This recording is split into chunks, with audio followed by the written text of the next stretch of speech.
You don't need a scientific mind to understand reality.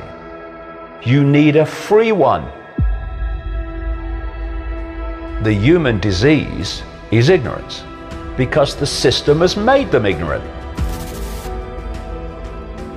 They are ensuring that basically, as much as possible, you only see what you already believe.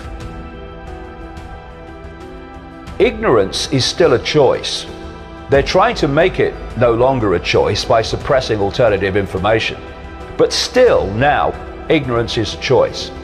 If people want to know what is possible and what's going on beyond what they're told, it's there still, for now, in books and on the internet, videos, etc., where they can see it. But what they're doing now with the internet is trying to firewall off people in the same way as the Chinese do, but in a more subtle way. Something Tesla said: you can think deeply and be quite insane, but you need to be sane to think clearly. If you look at a human life, it is a 24/7 almost downloading of a program of perception. Look at it. You come out of the womb and you are immediately influenced in your perceptions of the world by your parents, who've been through the same programming process you're about to go through, and are not passing it on to you through malevolence, but because they think it's real. So immediately you're out the womb and you're already having your perceptions directed and molded by your parents.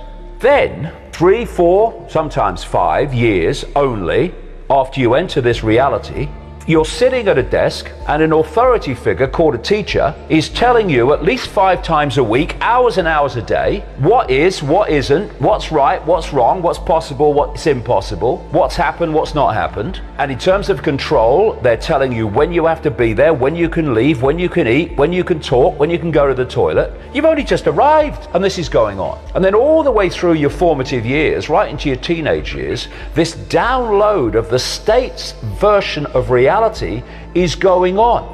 At the same time, your parents, when you're younger, they are confirming that what you're being told at school is true. All the people around you, your peers and your friends and your acquaintances, are going through the same programming system. Every time you turn on the mainstream media, and much of the alternative, let me say, they are telling you the same thing is true. And so on and on and on it goes. And then there's not only the download of the perception, there's also the policing of the perception.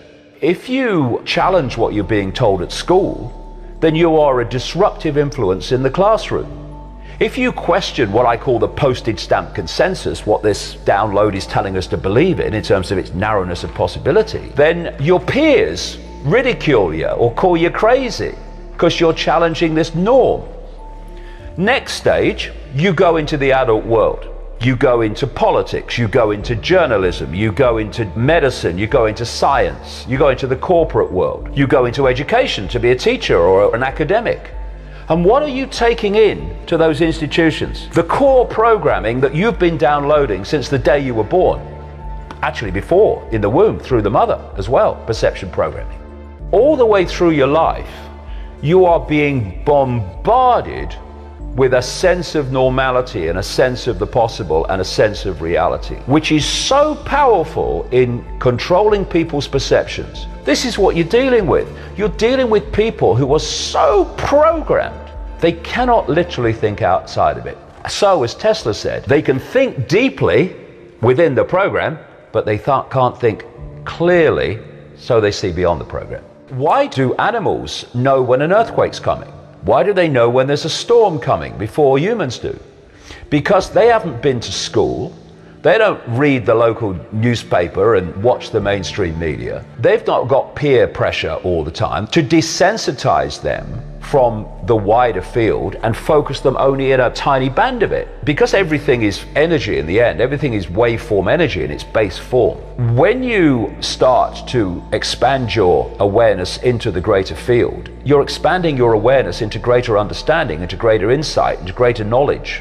And that's the last thing that the few seeking to enslave and direct billions want you to do. They want you isolated in a sense of little me, in a sense of everything's apart from everything else, rather than we're all expressions of the same awareness having different experiences. And so the system has been set up to pressure people from the earliest age to sense and self-identify themselves with the labels of experience rather than the infinite, eternal totality of who we really are. We're at this fork in the road where people have to choose. Are they going to go on being controlled sheep and robots of the control system, or are they going to wake up and take the road to freedom? And that's the choice that people are facing now and will face ever more blatantly in the next few years.